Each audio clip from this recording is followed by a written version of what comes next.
बोल शंकर भगवान की, बोल पार्वती माता की जय। सभी भक्त मिलकर बोलो हनुमान बाबा की जय।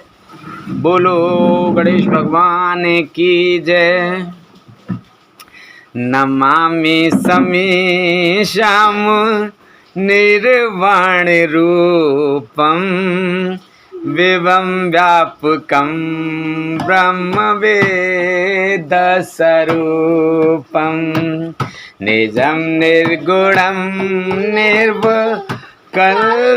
निरीहं चिदाकाशमाकाशवासं भजेऽहं निराकारे ओंकारे मूलं तुरीहं गिरा ज्ञानगोते तमिसं गिरीशं करालं महाकाल कालं कृपालं गुणागार संसार पारं नतोऽहं तुषारादि संकाश गौरम गभीरम मनोभूति कोटि प्रवासी शरीरम स्फुरन्मूल कल्लोले नीचार गंगा लसद्वालवालेन्दु कंठे भुजंगा चलत्कुण्डलं शुभ्र नेत्रं विशालं प्रसन्नामुनं नीलकण्ठं दयालं मृगादिशचर्मं वरं मुण्डमालं प्रियं शङ्करं सर्वनाथं भजामि प्रचण्डं प्रगष्टं प्रगल्लं परेशम् अखण्डम् अजं भाने कोटिप्रकाशं त्रिशूल निर्मूल नम शूलपाणिं भजेऽहं भवानी पतिं व्याविगम्यं कलातीत कल्याण कल्पान्तकारी सदा सच्चिदानंद दाता पुरारी चिदानंद संदोह मोहपहारी प्रसिद्ध प्रसिद्ध प्रभु मन्मथारी नयावद उमानाथ पादारविन्दं भजन्ते हलोके परिवानरायणं न तावद् नयावद् आनाथ पादारविन्दं भजन्ते हलोके परिवानरायणं न तावद् सुखं शान्ते संतापनाशं प्रसीद प्रभो सर्वभूतादिवासं न जानामि योगं जपं नैव पूजा न तो हम सदा सर्वदा संवितोभ्यं जरा जन्म दुःख घटातव्यमानं प्रभुपं दुःख घटातव्यमानं प्रभुपायापं नमामि शम्भो प्रभुपायापं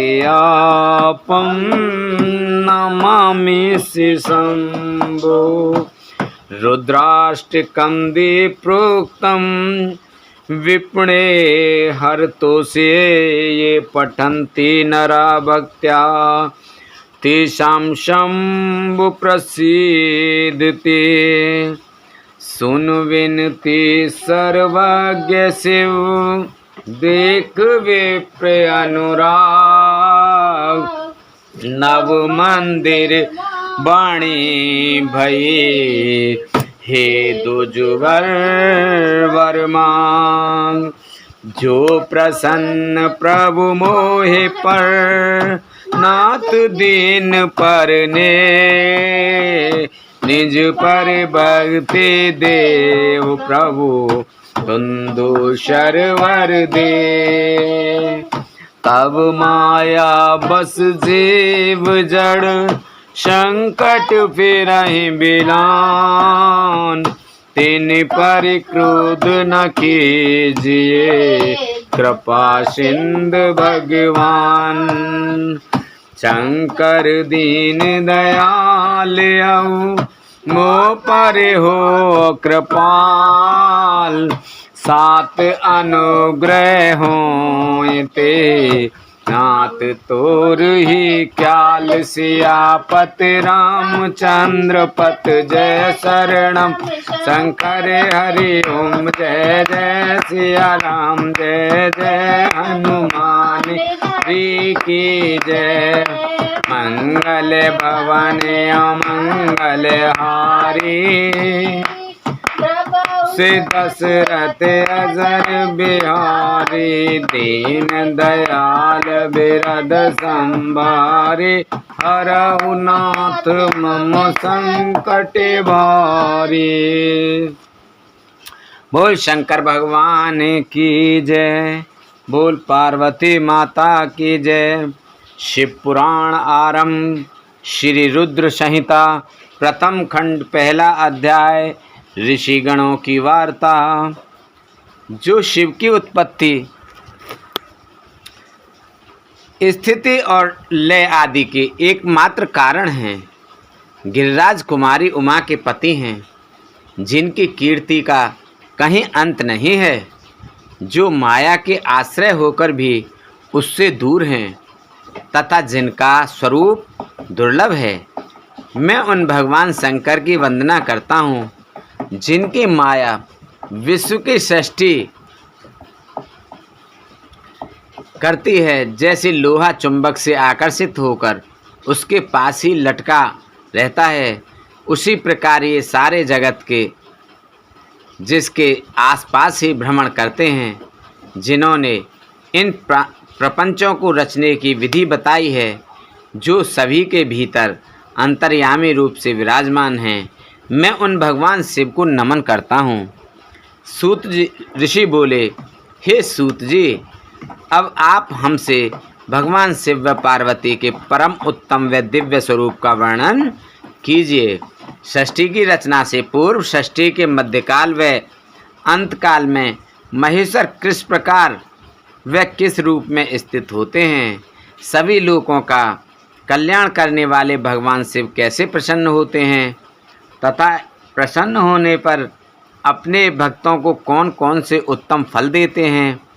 हमने सुना है कि भगवान शिव महान दयालु हैं, अपने भक्तों को कष्ट में नहीं देख सकते। ब्रह्मा, विष्णु और महेश तीनों देवता शिव जी के अंग हैं, अंग से ही उत्पन्न हुए हैं। हम पर कृपा कर शिव जी के प्राकट्य देवी उमा की उत्पत्ति, शिव उमा विवाह, ग्रस्त धर्म एवं शिव जी के अनंत चरित्रों को सुनाइए। सूत जी बोले, हे ऋषियों, आप लोगों के प्रश्न पतित पावनी श्री गंगा जी के समान हैं। ये सुनने वालों, कहने वालों और पूछने वालों, इन तीनों को पवित्र करने वाले हैं। आपकी इस कथा को सुनने की आंतरिक इच्छा है, इसलिए आप धन्यवाद के पात्र हैं। ब्राह्मणों भगवान शंकर का रूप साधु, राजसी और तामसी तीनों प्रकृति के मनुष्यों को सदा आनंद प्रदान करने वाला है।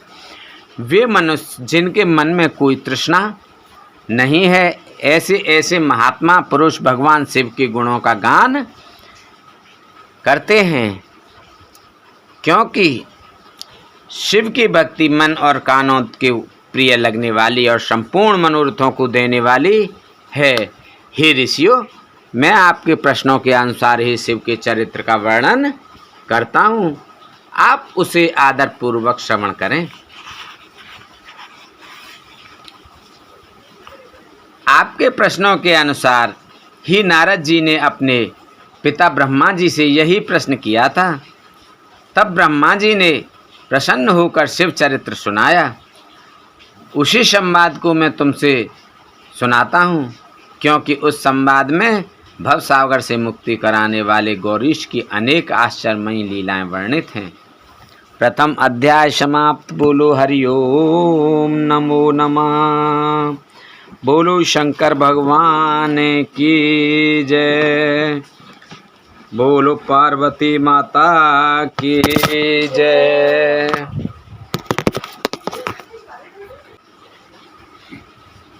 दूसरा अध्याय, नारद जी की काम वासना। सूत जी बोले, हे ऋषियों, एक समय की बात है, ब्रह्मा पुत्र नारद जी हिमालय पर्वत की एक गुफा में बहुत दिनों से तपस्या कर रहे थे।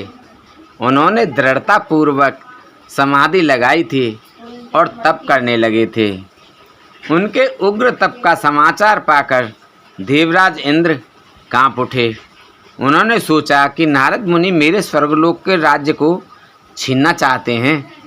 यह ख्याल आते ही इंद्र ने उनकी तपस्या में विघ्न डालने की कोशिश की। उन्होंने कामदेव को बुलाया और कहने लगे, हे कामदेव, तुम मेरे परम मित्र एवं हितैषी हो। नारद हिमाचल पर्वत की गुफा में बैठकर तपस्या कर रहा है। कहीं ऐसा ना हो कि वह वरदान में ब्रह्मा जी से मेरा स्वर्ग का राज्य ही मांग बैठे। अतः तुम वहाँ जाकर उसका तप भंग कर दो। यह आज्ञा पाकर कामदेव बसंत को साथ ले बड़े गर्व से उस स्थान पर गए और अपनी सारी कलाएं रच डालीं। कामदेव और बसंत के बहुत प्रयत्न करने पर भी नारद मुनि के मन में कोई विकार उत्पन्न नहीं हुआ। महादेव जी के अनुग्रह से उन दोनों का गर्व चूर्ण हो गया। ऐसा इसलिए हुआ क्योंकि महादेव जी की कृपा से नारद मुनि पर कामदेव का कोई प्रभाव नहीं पड़ा था। पहले उस आश्रम में भगवान शिव ने भी तपस्या की थी। उसी स्थान पर उन्होंने ऋषि मुनियों की तपस्या का नाश करने वाले कामदेव को भस्म कर डाला था।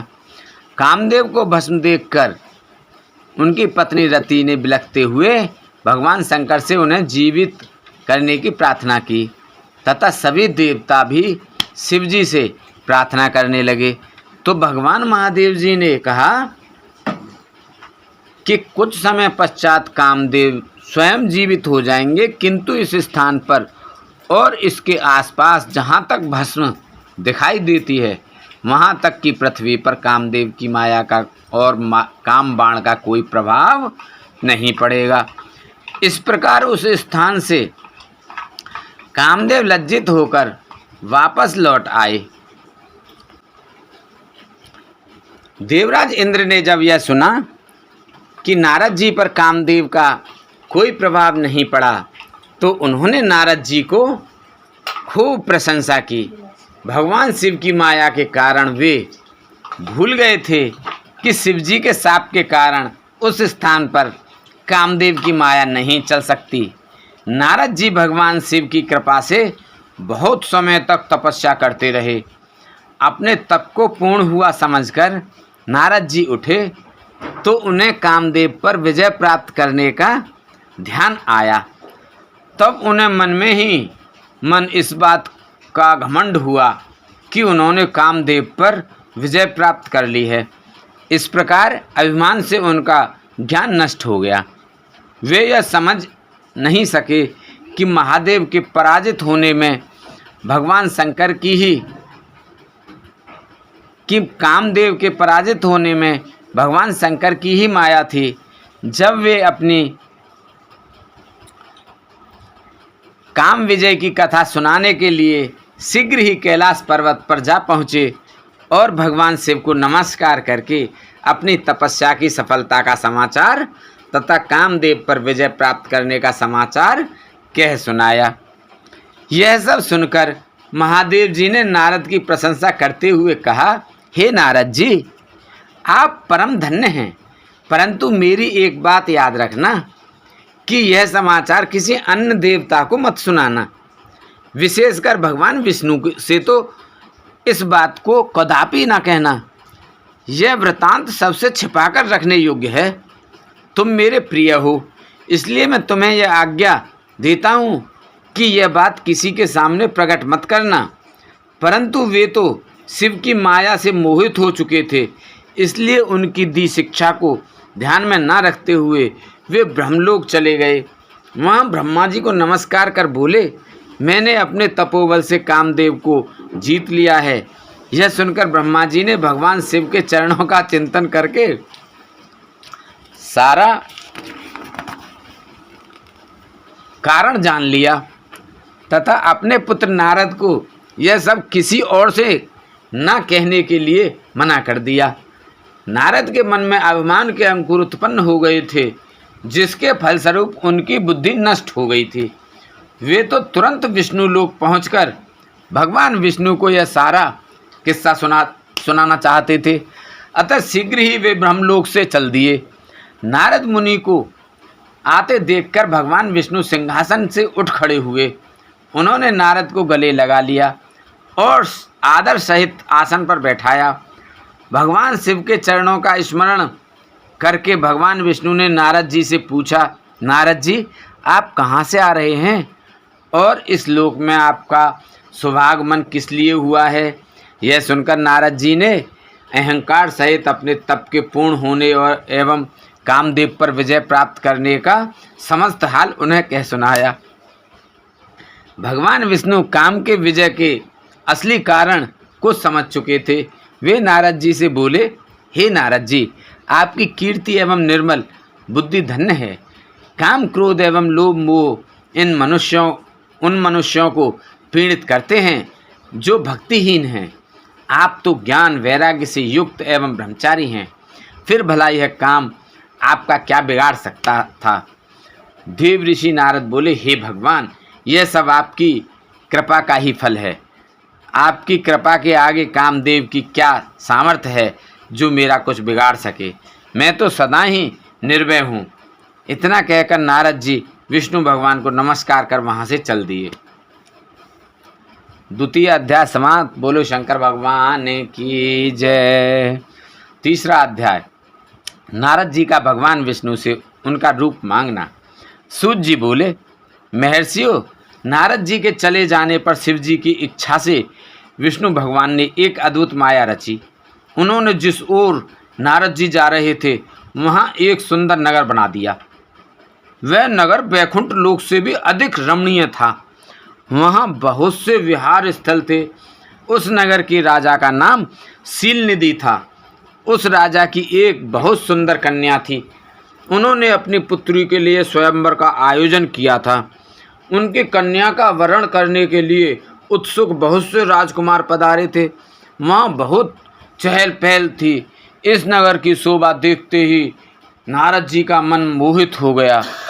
जब राजा शीलनिधि ने नारद जी को आते देखा तो उन्हें सादर प्रणाम करके स्वर्ण सिंहासन पर बैठाकर उनकी पूजा की। फिर अपनी देव सुंदरी कन्या को बुलाया, जिसने महर्षि के चरणों में प्रणाम किया। नारद जी से उसका परिचय कराते हुए शीलनिधि ने निवेदन किया, महर्षि, यह मेरी पुत्री श्रीमती है। इसके स्वयंवर का आयोजन किया गया है। इस कन्या के गुण दोषों को बताने की कृपा कीजिए। राजा के ऐसे वचन सुनकर नारद जी बोले, राजन, आपकी कन्या साक्षात लक्ष्मी है।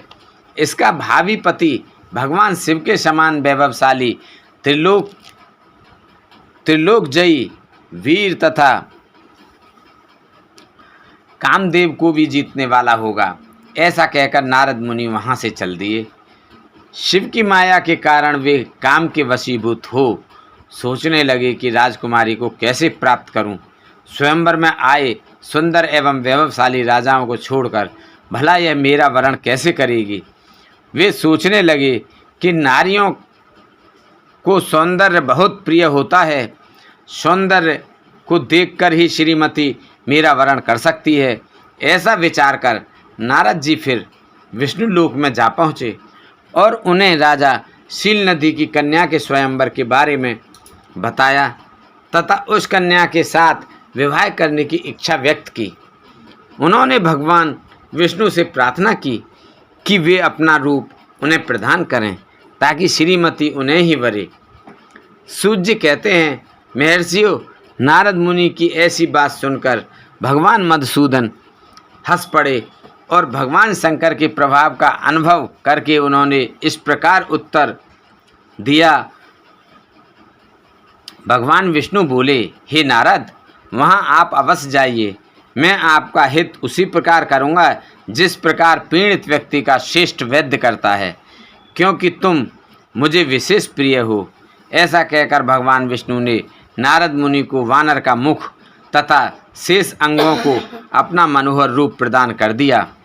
तब नारद जी अत्यंत प्रसन्न होते हुए अपने को परम सुंदर समझकर शीघ्र ही स्वयंवर में आ गए और उस राज्य सभा में जा बैठे। उस सभा में रुद्रगण ब्राह्मण के रूप में बैठे हुए थे। नारद जी का वानर रूप केवल कन्या और रुद्रगणों को ही दिखाई दे रहा था, बाकी सबको नारद जी का वास्तविक रूप ही दिखाई दे रहा था। नारद जी मन ही मन प्रसन्न होते हुए श्रीमती की प्रतीक्षा कर रहे थे।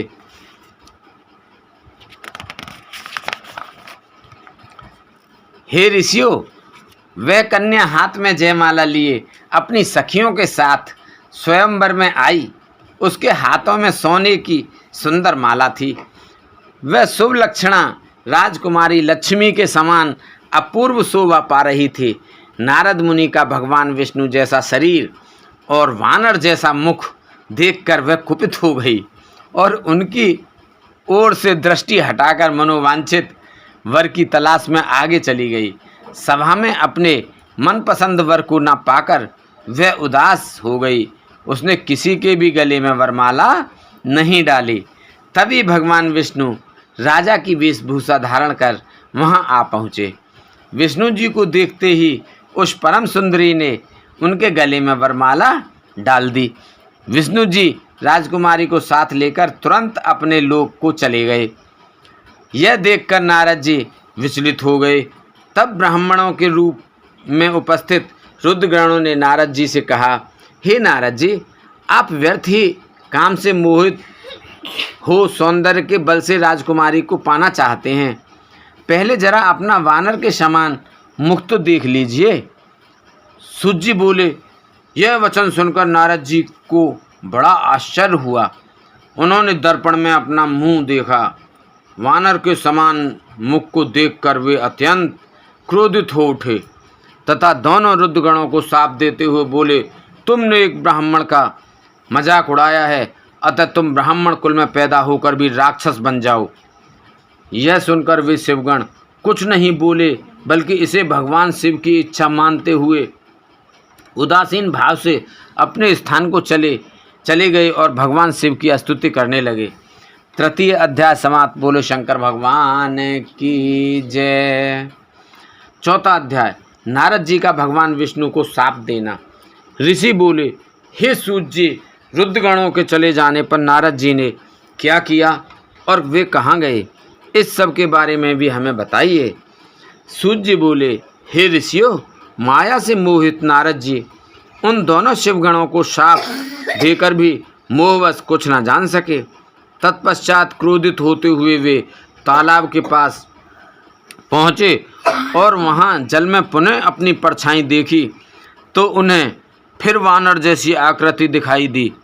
उसे देखकर नारद जी को और अधिक क्रोध चढ़ाया। वे सीधे विष्णु लोक की ओर चल दिए। वहाँ पहुंचकर भगवान विष्णु से बोले, हे हरि, तुम बड़े दुष्ट हो। अपने कपट से विश्व को मोहने वाले तुम दूसरों को सुखी होता नहीं देख सकते। तभी तो तुमने सागर मंथन के समय मोहिनी का रूप धारण कर दैत्यों से अमृत का कलश छीन लिया था और उन्हें अमृत की जगह मदिरा पिलाकर पागल बना दिया था।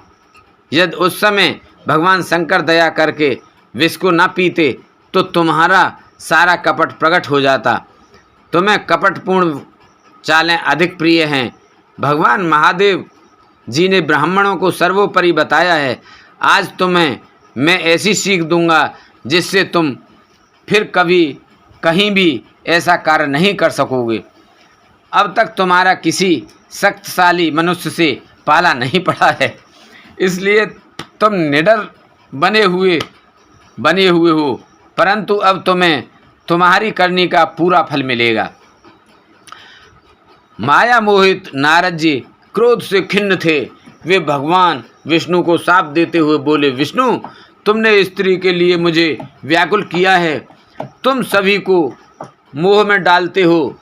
तुमने राजा का रूप धारण करके मुझे छला था, इसलिए मैं तुम्हें शाप देता हूँ कि तुम्हारे जिस रूप ने कपट पूर्वक मुझे छला है, तुम्हें वही रूप मिले। तुम राजा होगे और इसी तरह स्त्री का वियोग भोगोगे जिस तरह मैं भोग रहा हूँ। तुमने जिन वानरों के समान मेरी आकृति बना दी है, वही वानर तुम्हारी सहायता करेंगे। तुम दूसरों को स्त्री वियोग का दुख देते हो, इसलिए तुम्हें भी यही दुख भोगना पड़ेगा। तुम्हारी स्थिति अज्ञान से मोहित मनुष्य जैसी हो जाएगी। अज्ञान से मोहित नारद जी का शाप विष्णु भगवान ने स्वीकार कर लिया। तत्पश्चात उन्होंने महालीला करने वाली मोहिनी माया को समाप्त कर दिया। माया के जाते ही नारद जी का खोया हुआ ज्ञान लौट आया और उनकी बुद्धि पहले की तरह हो गई। उनकी सारी व्याकुलता चली गई तथा मन में आश्चर्य उत्पन्न हो गया। यह सब जानकर नारद जी बहुत पछताने लगे और अपने को धिक्कारते हुए भगवान विष्णु के चरणों में गिर पड़े और उनसे क्षमा मांगने लगे। नारद जी कहने लगे कि मैंने अज्ञानवश होकर और माया के कारण आपको जो शाप दे दिया है वह झूठा हो जाए। भगवान, मेरी बुद्धि खराब हो गई थी जो मैंने आपके लिए बुरे वचन अपनी जबान से निकाले। मैंने बहुत बड़ा पाप किया है।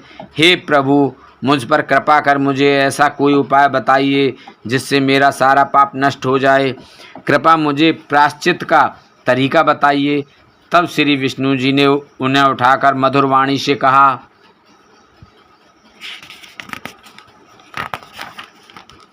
हे महर्षि, आप दुखी ना हो। आप मेरे श्रेष्ठ भक्त हैं, इसमें कोई संदेह नहीं है। नारद जी, आप चिंता मत कीजिए। आप परम धन्य हैं। आपने अहंकार के वशीभूत होकर भगवान शिव की आज्ञा का पालन नहीं किया था, इसलिए उन्होंने ही आपका गर्व नष्ट करने के लिए यह लीला रची थी। वे निर्गुण और निर्विकार हैं और सत्य, रज और तम आदि गुणों से परे हैं। उन्होंने अपनी माया से ब्रह्मा, विष्णु और महेश तीनों रूपों को प्रकट किया है। निर्गुण अवस्था में उन्हीं का नाम शिव है।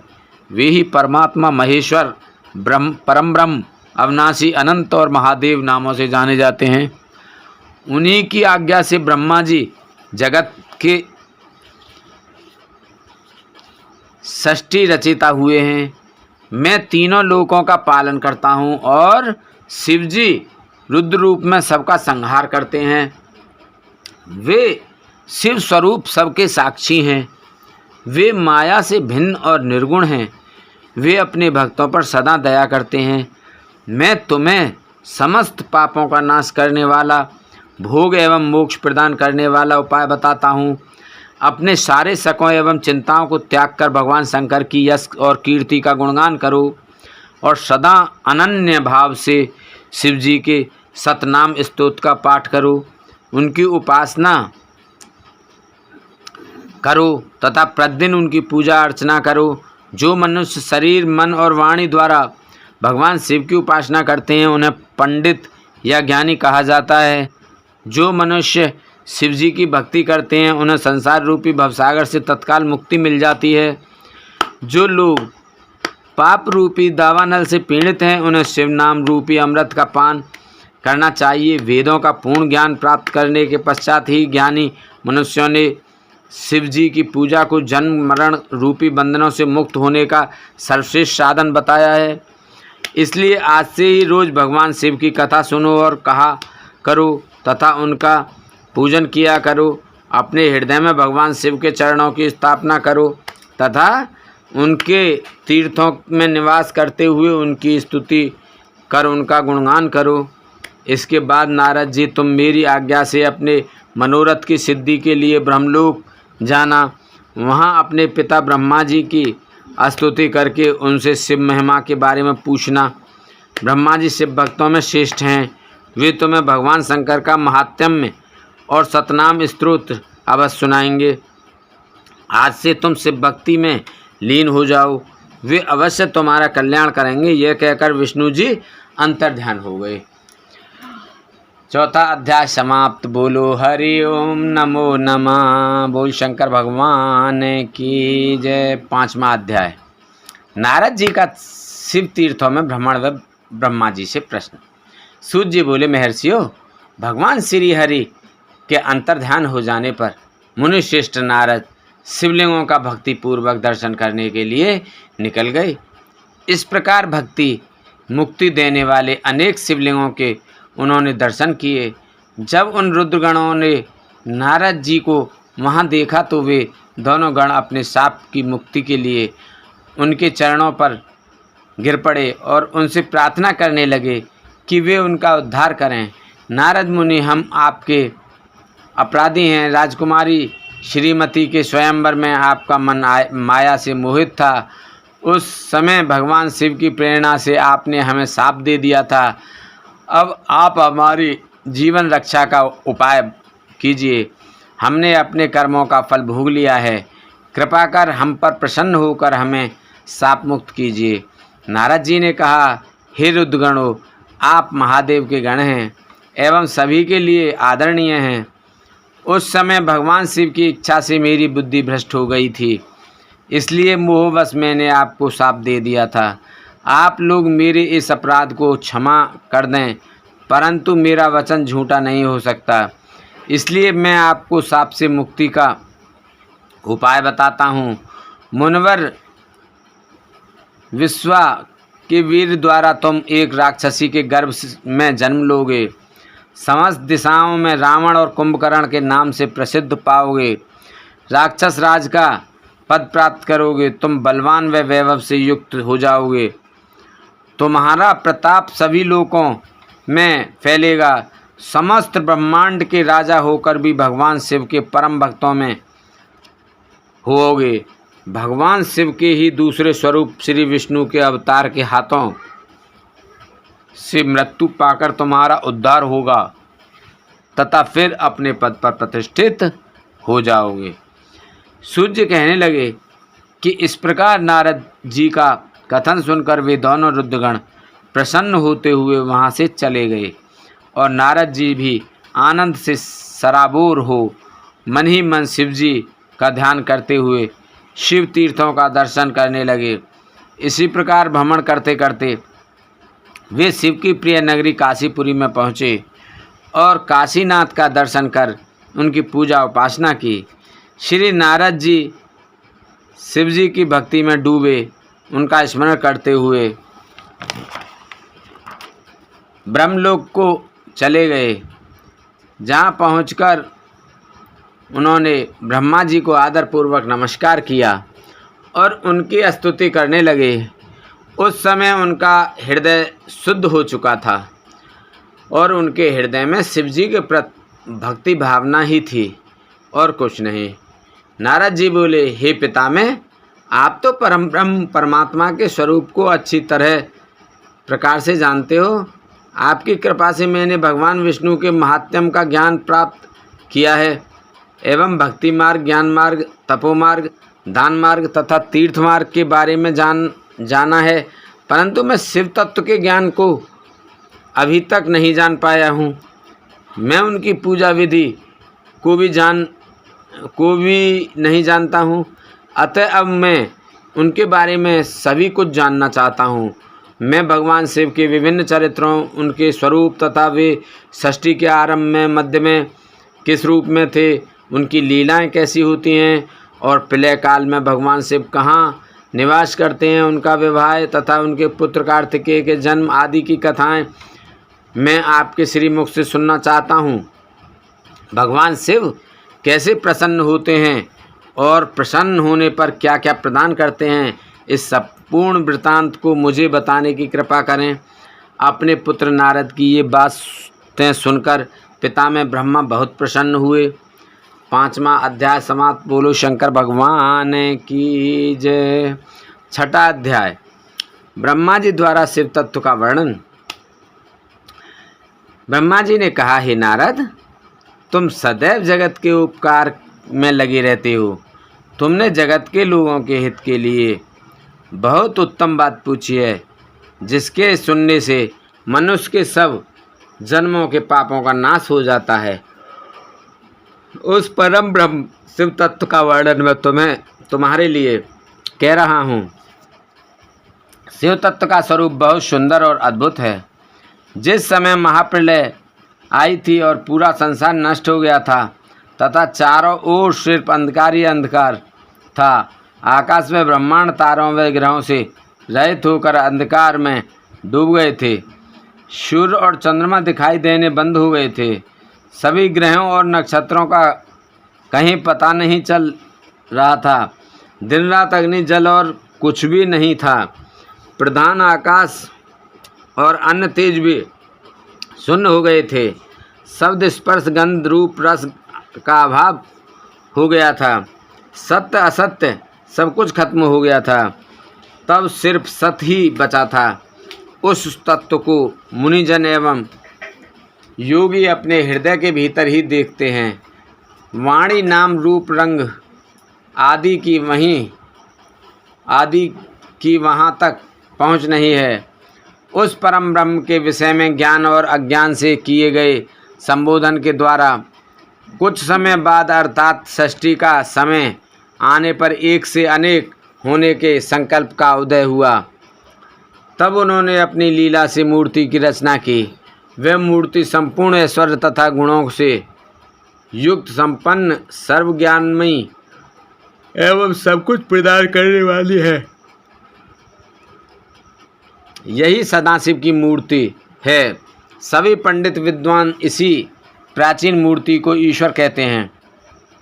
उसने अपने शरीर से स्वच्छ शरीर वाली एवं स्वरूप भूता शक्ति की रचना की। वही परम शक्ति प्रकृति गुणमयी और बुद्धित्व की जननी कहलाई। उसे शक्ति अंबिका प्रकृति संपूर्ण जन लोकों की जननी, त्रिदेवों की माता, नित्या एवं मूल कारण भी कहते हैं। उसकी 8 भुजाओं एवं मुख की शोभा विचित्र है। उसके मुख के सामने चंद्रमा की कांति भी क्षीण हो जाती है। विभिन्न प्रकार के आभूषण एवं गतियाँ देवी की शोभा बढ़ाती हैं। वे अनेक प्रकार के अस्त्र शस्त्र धारण किए हुए हैं। सदाशिव को ही सब मनुष्य परम पुरुष ईश्वर शिव, शंभु और महेश्वर कहकर पुकारते हैं। उनके मस्तक पर गंगा, भाल में चंद्रमा और मुख में 3 नेत्र शोभा पाते हैं। उनके 5 मुख हैं तथा 10 भुजाओं के स्वामी एवं त्रिशूलधारी हैं। वे अपने शरीर में भस्म लगाए हैं। उन्होंने शिवलोक नामक क्षेत्र का निर्माण किया है। यह परम पावन स्थान काशी नाम से जाना जाता है। यह परम मोक्षदायक स्थान है। इस क्षेत्र में परमानंद रूप शिव पार्वती सहित निवास करते हैं। शिव और शिवा ने प्रलय काल में भी उस स्थान को नहीं छोड़ा, इसलिए शिव जी ने इसका नाम आनंदवन रखा है। एक दिन आनंदवन में घूमते समय शिव शिवा के मन में किसी दूसरे पुरुष की रचना करने की इच्छा हुई। तब उन्होंने सोचा कि इसका भार किसी दूसरे व्यक्ति को सौंपकर हम यही काशी में विराजमान रहेंगे। ऐसा सोचकर उन्होंने अपने वाम भाग के 10वें अंग पर अमृत मल दिया, जिससे एक सुंदर पुरुष वहाँ प्रकट हुआ, जो शांत और सत्व गुणों से युक्त एवं गंभीरता का अथाह सागर था। उसकी कांति इंद्रनील मणि के समान श्याम थी। उसका पूरा शरीर दिव्य शोभा से चमक रहा था तथा नेत्र कमल के समान थे। उसने हाथ जोड़कर भगवान शिव और शिवास को प्रणाम किया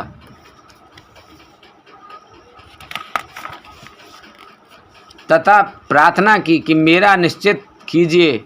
यह सुनकर भगवान शिव हंसकर बोले कि सर्वत्र व्यापक होने से तुम्हारा नाम विष्णु होगा। तुम भक्तों को सुख देने वाले होगे।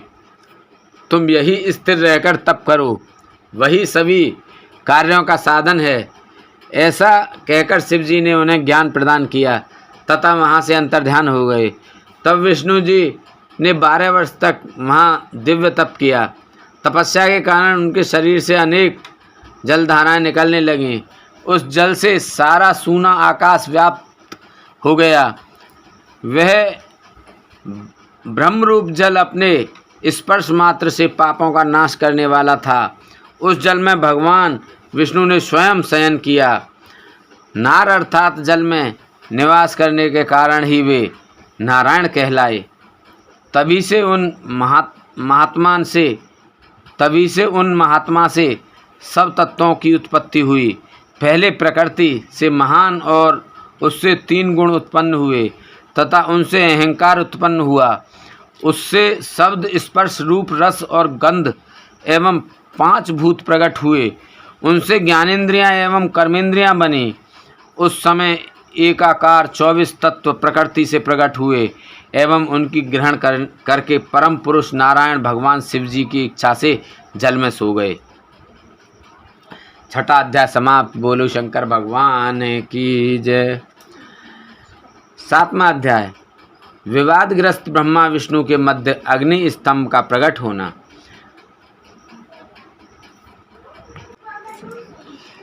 बोल शंकर भगवान की जय। ओम जय शिव ओंकारा स्वामी भज शिव ओंकारा। ब्रह्मा विष्णु सदा शिव, ब्रह्मा विष्णु सदा शिव, हरदांगी धारा। ओम जय शिव ओंकारा। एकानन चतुरानन पंचानन राज, स्वामी पंचानन राज। हंसानन गरुड़ासन, हंसानन गरुड़ासन, वैसेवाहन साज। ओम जय शिव ओंकारा। जय शिव ओंकारा स्वामी भज शिव ओंकारा। ब्रह्मा विष्णु सदा शिव, ब्रह्मा विष्णु सदा शिव, हरदांगी धारा। ओम जय शिव ओंकारा।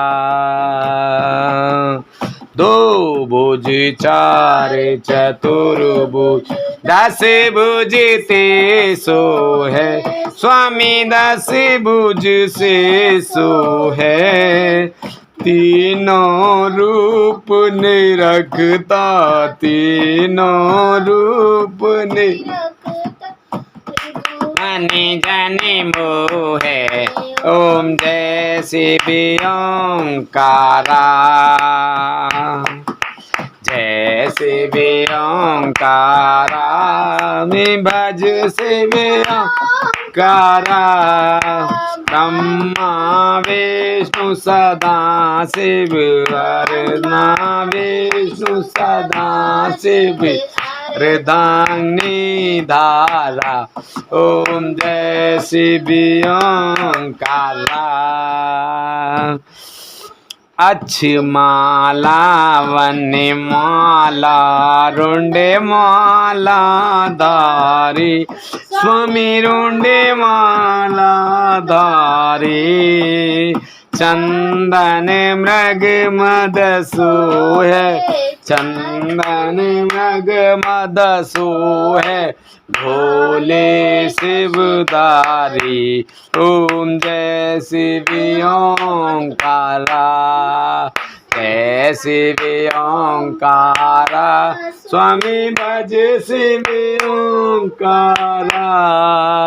ब्रह्मा विष्णु सदा शिव, ब्रह्मा विष्णु सदा शिव, अर्धांगिनी धारा। ओम जय शिव ओंकारा। श्वेतांबर पीतांबर बागंबर अंगे, स्वामी बागंबर अंगे।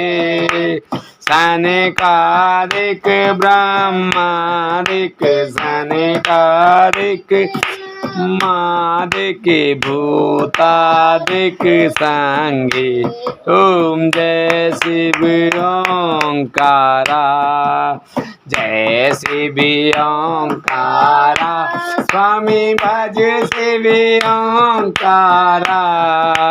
ब्रह्मा विष्णु सदा शिव, ब्रह्मा विष्णु सदा शिव, अर्धांगिनी धारा। जय शिव ओंकारा। करके मध्य कमंडल, चक्र त्रिशूल धारी, बोला चक्र त्रिशूल धारी। सुख हारी दुख हारी, सुख हारी दुख हारी, जग पालन कारी। ओम जय शिव ओंकारा, ओम जय शिव ओंकारा, स्वामी भज शिव ओंकारा। ब्रह्मा विष्णु सदा शिव, ब्रह्मा विष्णु सदा शिव, अर्धांगिनी धारा।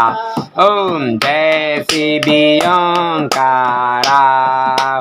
ब्रह्मा विष्णु सदा शिव, जानते अविवेका, स्वामी जानते अविवेका।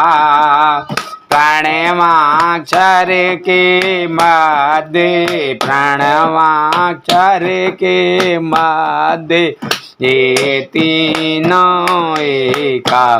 ओम जय शिव ओंकारा, जय शिव ओंकारा, स्वामी भज शिव ओंकारा। ब्रह्मा विष्णु सदा शिव, ब्रह्मा विष्णु सदा शिव, अर्धांगिनी धारा। ओम जय शिव ओंकारा। त्रिगुण स्वामी जी की आरती, त्रिगुण स्वामी जी की आरती। जो कोई नर गावे, स्वामी प्रेम सहित गावे। कहते शिवानंद स्वामी, भजते हरि हरि, स्वामी मन वांछित फल पावे। ओम जय शिव ओंकारा, जय शिव ओंकारा, स्वामी भज शिव ओंकारा। ब्रह्मा विष्णु सदा शिव, ब्रह्मा विष्णु सदा शिव, अर्धांगिनी धारा। ओम जय शिव ओंकारा। बोल शंकर भगवान की जय, बोल पार्वती माता की जय। अरे जय शंकर शंकर जय शंकर कैलाशपति। जय गोरा गोरा जय गोरा माँ पार्वती। जय शंकर जय शंकर कैलाशपति। जय गोरा जय पार्वती। जय शंकर जय शंकर कैलाशपति। जय गोरा गोरा जय गोरा माँ पार्वती। जय शंकर जय शंकर कैलाशपति। जय गोरा गोरा जय गोरा माँ पार्वती। जय शंकर जय कृपान शंकर जय शंकर कैलाशपति। जय गोरा गोरा जय गोरा माँ पार्वती। जय शंकर जय शंकर कैलाशपति। जय गोरा गोरा जय गोरा माँ पार्वती। जय शंकर जय शंकर कैलाशपति। जय गोरा गोरा जय गोरा माँ पार्वती। बोल शंकर भगवान की जय। बोल पार्वती माता की जय। बोल गणेश भगवान की जय। बोल कार्तिक जी की जय। बोल हनुमान बाबा की जय। बोल सभी देवी देवतन की जय। बोल तुलसा मैया, गंगे मैया, गैया मैया, संतोषी माता, पृथ्वी माता, कालका मैया की जय। हर हर महादेव शंभू।